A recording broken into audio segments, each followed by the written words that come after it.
What's going on, guys? Thanks for tuning into the Local Crown podcast, where we're going to teach you how to wage war on your competition and earn your local crown, also known as the top spot on Google.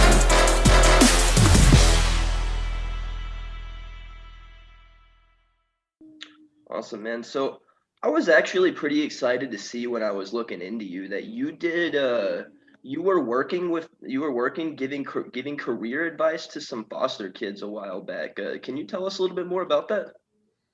I just, I think, oh man, I just love the potential of people. And this group, I think you're speaking about. I'm pretty sure. Although I have spoken at boys' clubs in different places. That just happened to catch. There was a reporter there, so it caught a lot of attention. And just it was just. I mean, I love those opportunities. Probably 99% of the time when I'm speaking to different groups, it's not caught like that. So I have spoken to a lot of kids groups, but I just love the opportunity of kids. And these kids really have it hard because they were kids that were never, they maybe have went into a home here and there, but they're aging out. So in other words, they were in the system their whole life or part of their life. And now they're turning 18 and they're basically being put out to the world and said, hey, I know you have no family. And I don't know about you, but family has supported me in ways I can't even explain. My parents are still married. They have a great relationship. They've always been my rock. We didn't have a lot of money growing up. We grew up in a really poor neighborhood where me and my dad and brother have been in a shootout in front of our house. My mom's been tackled and mugged in our doorstep. We had, it was just it was a really bad neighborhood, but we had a great family and that was always my rock. So I think these kids not having that really is near and dear to my heart. And I just love to be able to help people and hopefully, help them reach their potential because I just wanted to show that if I can do it coming from the neighborhood that I came from, that even though I feel like they're further behind that rock than I am because they don't have anybody to lean onto, but I wanted to show them there's mentors out there and people now that more than ever that you can get to, that will respond to you, that you can talk to, even when I was in high school and I really wanted to be an entrepreneur in high school, I was a DJ all through high school. I started at 14. So I put myself through high school as a DJ.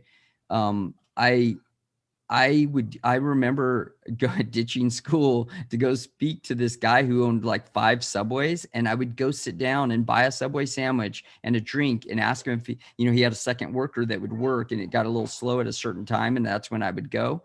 And he sat down and just would give me advice. I probably spoke to him probably only a handful of times, but I remember listening to all of his advice and just thinking like, I can't believe in my area, there were no other mentors. There were nobody else that I could look at and speak to like that.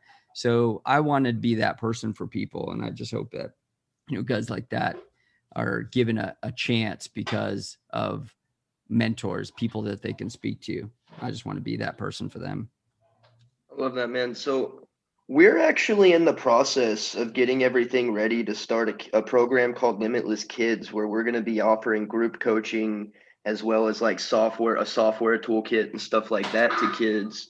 What kind of advice would you give someone maybe in my situation where we're wanting to start speaking to kids, working with kids so that maybe we can relate to them more, speak to them better, and get the point across to them? Because I know it's going to be different than teaching adults. It's got to be. Yeah, I mean, I think in some ways it's not that different in the way that people want. There's a hero's journey. Everybody has a hero's journey in their life. Every successful person, anyway. And when kids hear that story, they find themselves in that story. They hear it and they like, that could be me. That's all I ever wanted in life. Most of the books that I read early on were even though I did read like How to Win Friends, Influence People, Think and Grow Rich, and the guerrilla marketing books, most of the books that I actually read were actually biographies or autobiographies on great people. And I just wanted to see that it was possible. I looked up to guys like Damon John, who had created FUBU clothing and how did he do that? How was he able to make this happen? If you'll see, there's, as much as we don't look like the same clothing, there's some parallels there. he was kind of the character in his own brand. He was his own model. They modeled, he had 5 guys for us, by us. If he was on all of his hang tags, we put ourselves on all of our hang tags.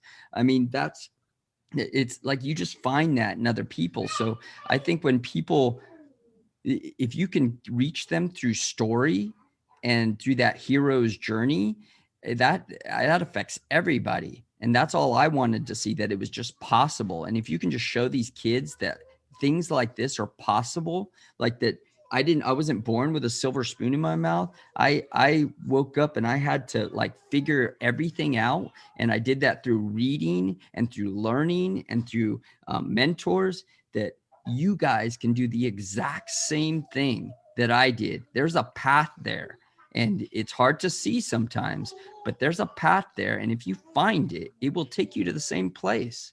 Shoot, I get emotional. I'm getting emotional saying it. And so I know that that's how you connect with these guys. That's how you connect with these kids. And it's incredible when you make that connection. I love that. Thank you so much for sharing that with me, man. It's like, that's valuable for me, and I know that there's a lot of people in my audience that want to work with kids moving forward. So I wanted to make sure that we touched on that. So we've only got a few more minutes left. So I do want to ask you, what are you focused on these days, man?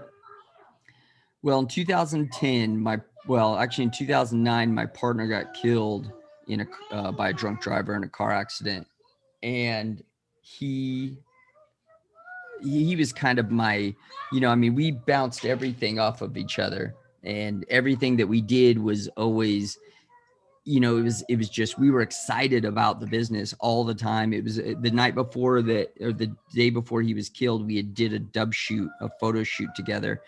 And he, when he came over to my house afterwards, and we had this great conversation, and it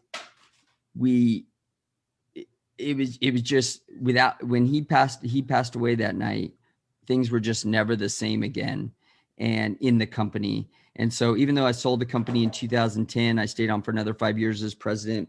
When I left in 2015, I had met my wife, and so we were kind of creating a new life, and she became that person for me. So I just wanted to do everything with her, and we created this business called Billionaire Collectibles, and just out of more of a boutique business, but it's something so incredible that we just, for anybody who's an entrepreneur, and I think I've spoke about this a little bit, but I was driven by other entrepreneurs and their stories, and people and other leaders like Lincoln and Thomas Edison, these other leaders of the past who've done incredible things.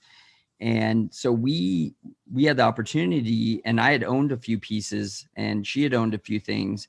And so it was these pieces that like made us feel, I mean, imagine holding a letter from Thomas Edison where he's talking about his light bulb, and just going back to that moment in 1888, from when this letter was written, and he's speaking about this. It just brings us so close to these people. And, a letter like this might go for $20,000. What we do is we frame these letters, and we put maybe their famous quote below it with a photo of them. And we, in a real modern way, not this old brown frame, it's a really nice modern frame and modern look. And we frame these pieces, and we sell them we call it art for the CEO, but we sell them to other entrepreneurs. And we have a bunch of really incredible entrepreneurs and athletes too that buy from us. And we have Washington pieces, Martin Luther King letters, and photos, and signed books too. Think and Grow Rich, signed by Napoleon Hill. These great books and great photos and great letters signed by these incredible people. And it's our favorite thing to do, is to go travel around the world and find pieces like this, like modern day Indiana Joneses. And we also have a podcast together, the Pretty Punk Podcast. Our other passion, of course, is, our kids. We have 2 kids together, and I have 3 kids previous also, but so I have 5 kids total. But we love our kids, and we're trying to grow them into future leaders. And we want other entrepreneurs to help, learn to navigate that. You can have an incredible family, an incredible business, and incredible kids. You can hear my kids in the background, and incredible kids. And we just want to show people that that's possible. So our podcast, the Pretty and Punk podcast, that's what that whole thing is about. That's what that show's about. Awesome, man. Well, well, thank you. I just want to thank you so much for your time today. Like, you covered the foundational things that every entrepreneur needs to be focused on. And on top of that, I feel like you showed us that overall, you're just an incredible dude. Well, I don't know about that, but I hope my passion came through. And because you have to be passionate about what you're doing. If you're living life right now and you're not passionate about what you're doing, it's time to pivot. It's time to find something new in your life. I feel so sorry for people that go through their whole life, doing something that they hate or doing something that they're not excited about. We're excited every day when we get up. And I've always been that with everything that I've done, whether it be being a police officer, when I was a DJ at 14 years old, when we started Tap Out, building Tap Out, everything has always excited me getting up in the morning. I've told myself that I'm going to live my life like that. And I hope everybody else can, if they're not doing that now, they need to relook at their life and decide what they need to change. Absolutely, man. Love your life or change it. Yep. Well, thank you so much for your time today, brother. Thanks, Trey, for having me on.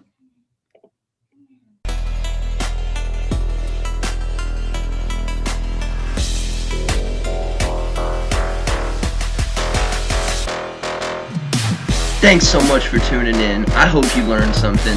If you have questions, email us at info@thelocalcrown.com. And if you want to get featured in our publication, Inside the Empire, alongside John Lee Dumas, the entrepreneur on fire, Jayson Waller, the CEO of Power Home Solar, Sharon Lechter, Dan Caldwell, the man that started Tap Out, and the limitless man himself, Jim Kwik, for free, then head over to thelocalcrown.com/become a contributor.